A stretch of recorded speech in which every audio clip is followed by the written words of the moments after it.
So quite often nowadays, no one really wants to work in corporate America, right? It looks like an economic collapse is incoming, many layoffs, job cuts, and all this type of toxic work environment. So let's learn from some of these scenarios and people who are kind of fed up with their corporate jobs. I left corporate America at 32 while making over 200K. Let's talk about it. The money was not worth me selling my soul. The thing about the positions that I was in, head of growth, growth marketing lead, vice president of marketing, head of US marketing, the expectation was that I sold my soul. Now, what's kind of funny about this is that you've all heard these conspiracy theories that have been out there for a long time about people selling their soul in Hollywood, in the entertainment industry, most recently with Diddy and people like that. What's kind of interesting here is that she's talking about selling her soul, but she wasn't necessarily in one of those type of media type of roles. She was 32 years old, making 200K a year, which is quite high. But, like I say in all my videos, this demographic are the most favored in the corporate environment, and it's just the reality of living in this Western civilization right now. So there'll be tons of women like this. And the whole thing is, yeah, there is some validity to what she's saying. There is a transaction you make when it comes to, are you really motivated or invested in the job? Or are you just doing it for the money? And it is quite interesting, let's say that the benefits that can come for some demographics, you're being in senior roles for the sake of it, and they might not have earned the role. They might have benefited from some kind of, maybe they know the right people, they get in the right social circle, they get promoted to head of US marketing, as she was, quite senior roles, getting paid quite a lot of money.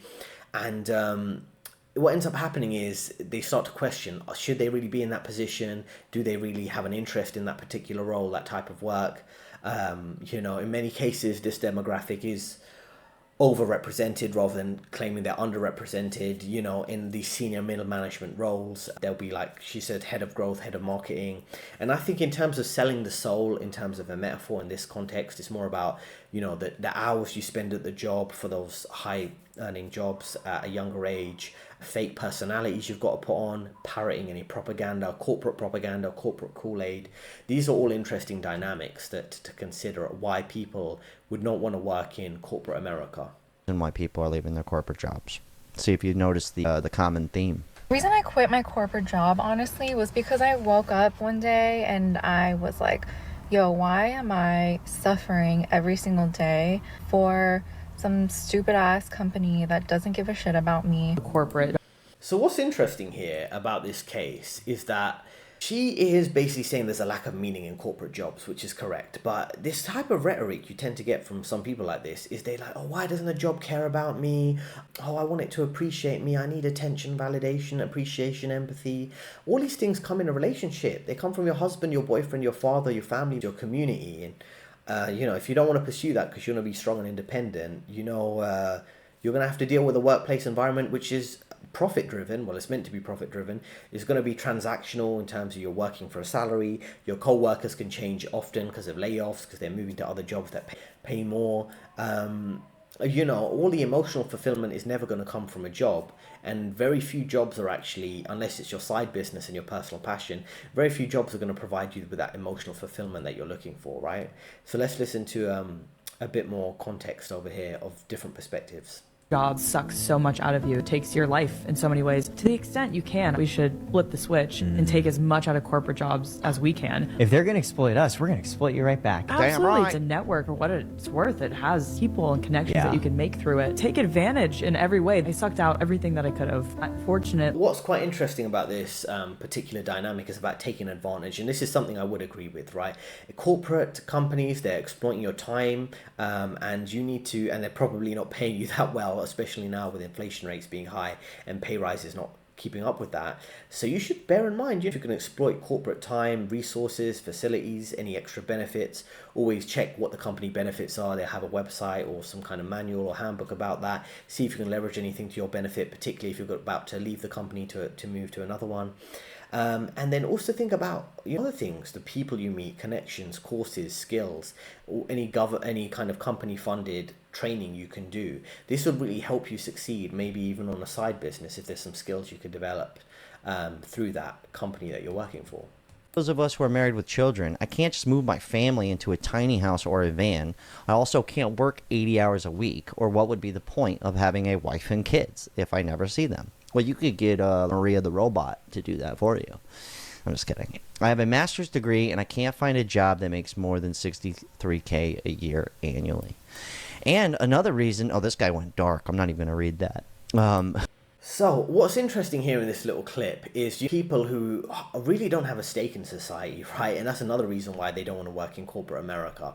So, people don't have wives, they don't have kids, for example. Many people can't afford that. There's no real reason to work hard in corporate America anymore. Even a lot of these corporate jobs don't pay well. This guy has a master's, can't find a job making more than $63,000 a year.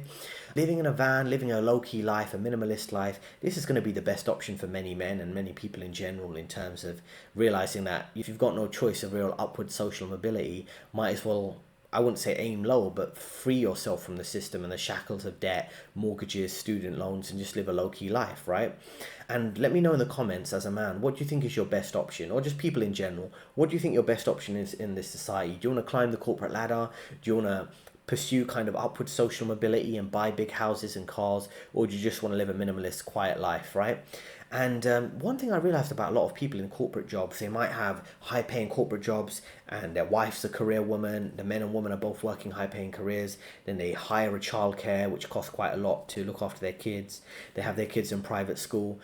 But a lot of these corporate hours, even if they work kind of typical work hours, let's just say 8 a.m. to 6 p.m., typically by the time they come home, they have barely any time to spend with their wife and kids, and their kids are just about getting ready to go to sleep by the time their parents come back from work and they're commuting back from the office, right? So most corporate jobs, you're only allowed to see your kids on a weekend or for a few hours or like an hour or two in the evening after work. So it really is a weird dynamic, how society works and how you kind of don't own your kids or kind of raise your kids or can instill your values in your kids because you're drained from working all the time in terms of your energy. And also these children are being brainwashed in indoctrination camps, which would be modern day schools, which teaches them all kind of weird stuff about gender and really kind of spreads a ton of fake messages to them through all this schooling that is basically brainwashing. And then as a parent, you've got to spend all your time working,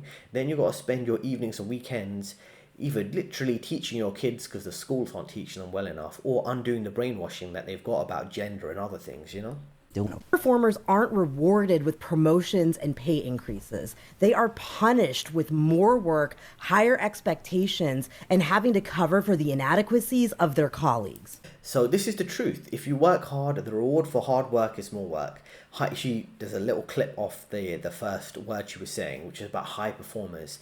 High performers, you think, oh, you're going to get paid more, you're going to get promoted more. That's just not how it works. And that's another reason why, more work and higher expectations, that's all you get when you work hard. So that's another reason why people just don't want to work corporate jobs anymore. And often you have to deal with inadequate colleagues. Sometimes you have new team members that apparently maybe they're meant to be super qualified and they went through several rounds of interviews, and you find out they don't actually know that much. They just present themselves well. And everything about corporate America now is about superficial presentation. You're presenting yourself in a nice tailored suit or having the right opinions, but not actually being competent at the job. And that's why many people are done with corporate America, right? Then also a lot of these jobs now, they lack willing participants. And what do I mean by willing participants? Lots of people can see through everything being a bit of a scam. They're not really going to work too hard at a job because they realize the likelihood of promotion might be low, likelihood of layoff might be high. So you've got a lack of willingness to work, which I understand, like I say, with the inflation, lack of pay rises, things like that. So another reason people are done with corporate America is you're going to be dealing with a lot of people who can't really be bothered to do the work, and in the end that kind of seeps into you and you'll be like, oh, I can't really be bothered either. And then you've got lots of lazy, inefficient processes, which I understand why they'd be, because people are a bit demotivated, but that's another reason why people don't want to be in corporate America. So people can feel that there's a deeper shift occurring, and it's not just, about corporate jobs and people demanding more money. There's also people who work in like manual labor and other jobs where they're striking more. People are striking around the shipping container kind of industry and transportation of goods. So let's learn a bit more about that here. We know that we're in a fight. If they want to fight, then a war is what they're going to get. I've been a longshoreman for over 23 years. True. gas has went up, the cost of living has constantly went up. And throughout these 23 years that I've been on the waterfront, we've only asked for $2, $3, or maybe $5 over the course of the contract. We've done our part. And now we're asking, hey, you do your part. Because during the pandemic, we never stopped working. They've been working on. So that's where we're at with it. And we just want to be respected for it. And I think it's high time that we demand that. And we're long overdue. Automation is serious. Yeah. Because when you bring new automation in to take away from our jobs, you don't make means for that person to have a job. They're pushed over to the side and they can't do their job that they've been accustomed to doing. What we're asking is allow our people to continue to work in this industry without going to get an extra job to make ends meet. Allow us to take care of our families like we've been doing with the wages that we currently have. So this is the reality, right? Many people are, working in jobs outside of corporate too, and they're getting fed up too. They might be working, like it says, in transportation of goods. They're striking. They're looking for extra pay, and there's so many red flags coming up that civil unrest is on the way, right?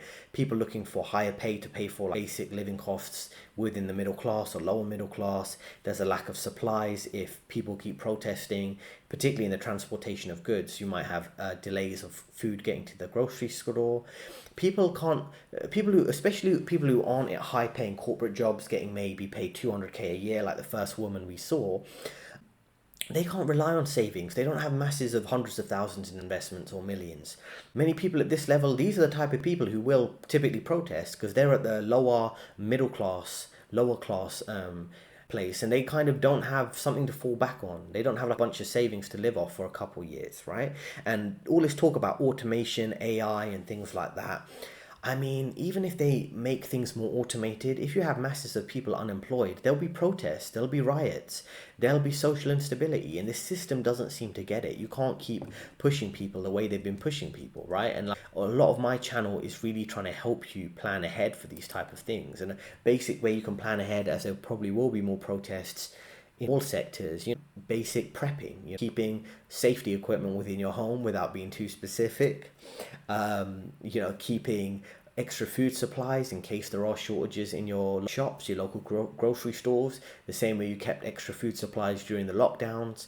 Little things like that will really help you as social instability falls apart across the West, not just corporate jobs. About it. Oh.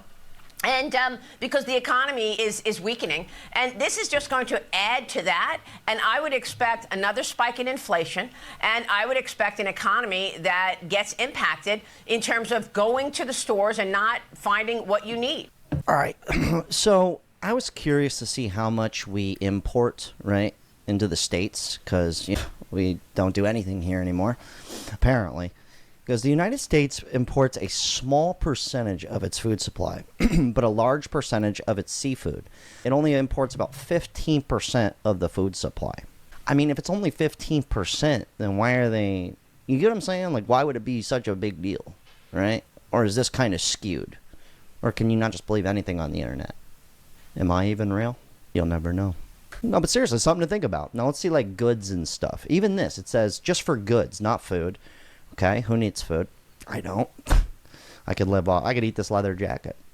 All right, these people go, in 2022, the United States imported 3.2 trillion goods from around the world, which was only 15% of the country's gross domestic product. I'm having a hard time believing that. I mean, everything says made in China on it. Trust me. So this is kind of an interesting exercise to do, and it's something I do. I'm based in the UK, in London, and UK doesn't really produce anything anymore, right? They might grow some food like apples and pears and things like that, and have some dairy farms, but that's about it. Most of the jobs are kind of most of the high-paying jobs, and a lot of the industry in general will be like finance, law, accounting, tech, and some basic food production, and some factories that produce some industrial goods. But the truth is, most of these countries, they're not producing anything. It's coming from China and Mexico, as you can see. I'm sure in the US, a lot of food and stuff comes from Mexico, right? Although America's better than the UK in the sense that America does have more agricultural produce and industrial produce, like factories and stuff like that, than the UK. Now, this is, again, another tip for anyone out there. Even if you have a high-paying corporate job, inflations are going to get worse. start prepping, as I say, having some additional food supplies. And if you do a little bit of research, you can figure out what is being imported and what is being produced in your country, what has a long shelf life, rice, beans, easy things you can buy and in bulk and keep them in your pantry for long-term food storage in the case of inflation and things like that. Other things would be, depends on what your particular diet preference is, but egg whites, things like that you can easily store in some cases in your pantry, don't have to be in the fridge, so they last a long time. So it's worth checking what goods and services, or goods at least, that are produced in your country ahead of social instability, layoffs, things like that, just so you can survive for a longer time period of instability, right? So that's important. And I know that's just a slight tip at the end. I know you were probably expecting a lot of content on the corporate jobs and just that, but as corporate America continues to collapse, people continue to become disillusioned. There's a broader economic collapse at work there, with, like I say, when it comes to strikes and basic food supplies. So it's important to bear in mind, it's not just the $200,000 32-year-old white woman who works in senior management at a major corporation who's not feeling comfortable continuing to participate in the system. It's also, for example, the African American guy who appears to work in the shipping and the docks that provide food supplies to the country. So it's a very unstable time. And if you're looking for career advice on how to navigate these type of scenarios, feel free to reach out to me. I have a link in description. I've worked for over 10 years in the finance industry in sales and trading divisions, and I'm aware of how a lot of this works. So feel free to reach out to me. I'll give you some helpful career advice, how to survive in corporate America, how to navigate the dysfunction going on right now, and how to thrive over the long term. So let me know in the comments, do you want to continue working in corporate America? Do you see the economic collapse incoming? And most importantly, how are you preparing for the direction things are heading in? There are 2 recommended videos on your screen right now, and I'll see you next time.